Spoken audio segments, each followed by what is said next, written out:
வணக்கம் நண்பர்களே. நமது சேனல் கல்லை நியூஸ் ஆனது இப்பொழுதுதான் புதிதாக தொடங்கியுள்ளோம். நமது கல்லை நியூஸ் சேனலில் கள்ளக்குறிச்சி மாவட்ட தினசரி செய்திகள் பற்றி பார்க்க உள்ளோம். அதற்கு நீங்கள் உங்கள் ஆதரவை சப்ஸ்கிரைப் செய்து தெரியப்படுத்துங்கள்.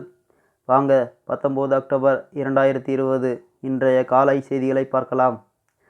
கள்ளக்குறிச்சி மாவட்டம் தியாகதுருவம் ஒன்றியத்திற்கு உட்பட்ட திம்மலை ஊராட்சியில் குளம் தூர்வாரும் பணியை பார்வையிட்டு ஆய்வு செய்தார் திமுக ஒன்றிய கழக செயலாளர் நெடுஞ்செழியன். கள்ளக்குறிச்சி மாவட்டத்தில் கடந்த 24 மணி நேரத்தில் 32 பேருக்கு கொரோனா தொற்று உறுதி. சுகாதாரத்துறை தகவல். கள்ளக்குறிச்சி மாவட்டம் ரிஷிவந்தியம் அருகே உள்ள பாசாறு கிராமத்தில் பிரம்மபுரீஸ்வரர் ஆலயத்தில் நேற்று விளக்கு பூஜை வெகு விமர்சையாக நடைபெற்றது.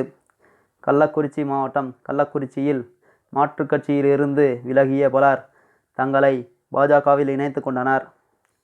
கள்ளக்குறிச்சி மாவட்டம் திருக்கோவிலூர் அருகில் உள்ள தேவனூர் கிராமத்தில் திமுகவில் இணையதள உறுப்பினர் சேர்க்கை நடைபெற்றது. கள்ளக்குறிச்சி மாவட்ட திருக்கோவிலூர் உலகளந்த பெருமாள் கோயில் ஸ்ரீமத் மணவாள மாமுனிகள் 650வது ஆண்டு அவதார ஆராதனை 6வது நாள் உற்சவம் மற்றும் பூஜைகள் நடைபெற்றது. கள்ளக்குறிச்சி மாவட்டத்தில் உள்ள கள்ளக்குறிச்சி மாரியம்மன் கோயிலில் நேற்று நவராத்திரி 2வது நாள் சிறப்பு வழிபாடு நடைபெற்றது. கள்ளக்குறிச்சி மாவட்ட உளுந்தூர்பேட்டை கிழக்கு ஒன்றிய பாஜகவில் அணித்தலைவர்கள் நியமனம் செய்யப்பட்டார்கள். கள்ளக்குறிச்சி மாவட்டத்தையும் சேர்த்து மேலும் 15 மாவட்டங்களுக்கு அடுத்த 48 மணி நேரத்திற்குள் கனமழை பொழிய வாய்ப்புள்ளதாக சென்னை வானிலை ஆய்வு மையம் தகவல் தெரிவித்துள்ளது.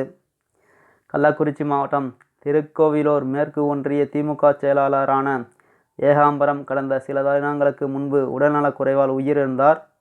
இதன் காரணமாக நேற்று கள்ளக்குறிச்சி நாடாளுமன்ற உறுப்பினரும் திருக்கோவிலூர் சட்டமன்ற உறுப்பினருமான பொன்முடியின் மகனான பொன் கௌதமசிகாமணி ஏகாம்பரத்தின் படத்தை திறந்து வைத்து அஞ்சலி செலுத்தினார்.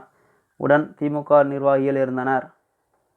வரலாற்றில் இன்று அக்டோபர் 19 இன்று கவிஞரும் விடுதலை போராட்ட தியாகியுமான நாமக்கல் கவிஞரின் பிறந்த தினமாகும்.